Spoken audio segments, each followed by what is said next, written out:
Okay. I'm going to try and show exercise, where are we at? Exercise 3.5 in our Cronk book, where we're looking for determining the employees or Z-scores corresponding to each employee's salary, determining the mean Z-scores for salary of male employees and female employees, and determining the mean Z-score for salaries for the overall sample, okay? So I went to a data set 2 in Appendix B, and I entered in all of my data. So in the variable view, you'll see I have salary. I had to go and change the measure that it was. And so this is either scale, ordinal, or nominal data. And so I got that right from the chart. I had to set my values where one, I used the label male and clicked add. The value 2, I clicked female and clicked add, and then okay. I also added those values, clerical, technical, and professional as well in under classify, okay? So those are some main highlights in my variable view. Now, when I go to data view, I had to start with salary, right? And I just started entering in like 35,000, down arrow, 18,000, down arrow, 20,000, down arrow. That's how I enter data. I work down instead of over.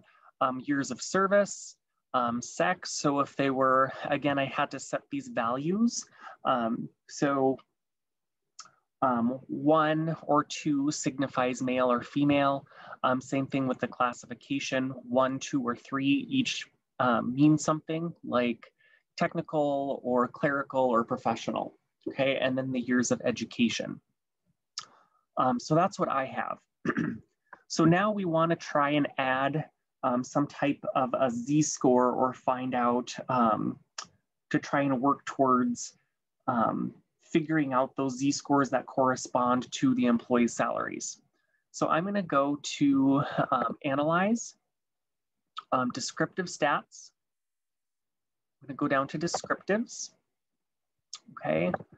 And from here, I am going to go into, let me just double check here, salary, okay? Because I want to find the Z-scores for salaries.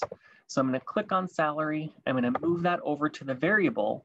And now I need to click on Save Standardized Values as Variables. Okay, so this is going to actually give me my Z-score, and it's going to actually plant it into my data view. So then I can work with Z-scores moving forward. So let's see if that works. Okay. All right, and so here's my descriptive output. If I minimize this, I've got my Z-scores right here. So Z salary. So here are the Z-scores, which again, just tell us, you know, how far and below the mean are they as far as salaries go. All right, so from here, since I have now Z-scores that correspond to each and every one of the employee salaries, now I want to work with the mean scores. Okay, and so, and trying to find the mean scores, particularly of male employees and female employees. So if we go up to Analyze, and basically we're trying to compare the means.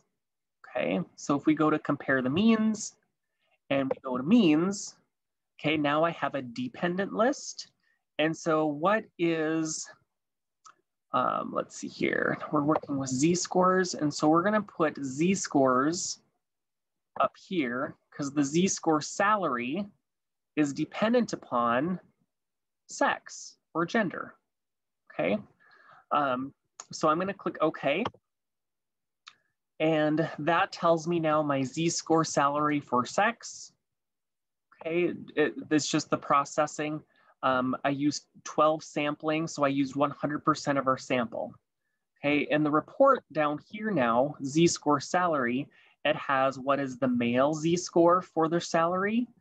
Well, the mean score is 0.130447, okay? And there were a total of 6 male salaries.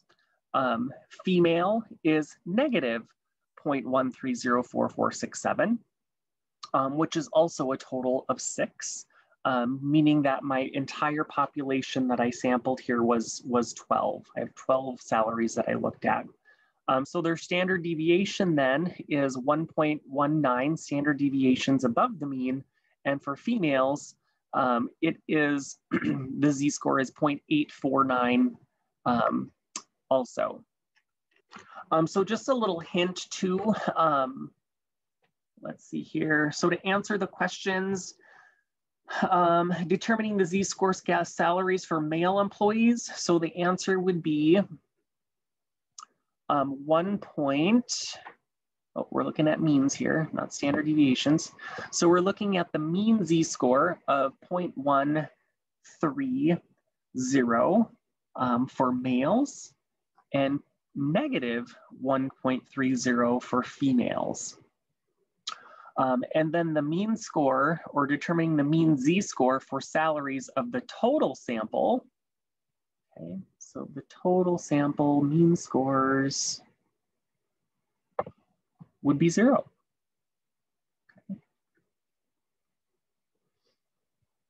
And so that is just sort of a snapshot into section 3.5, or practice exercise 3.5, which is on page 37. I hope that helps.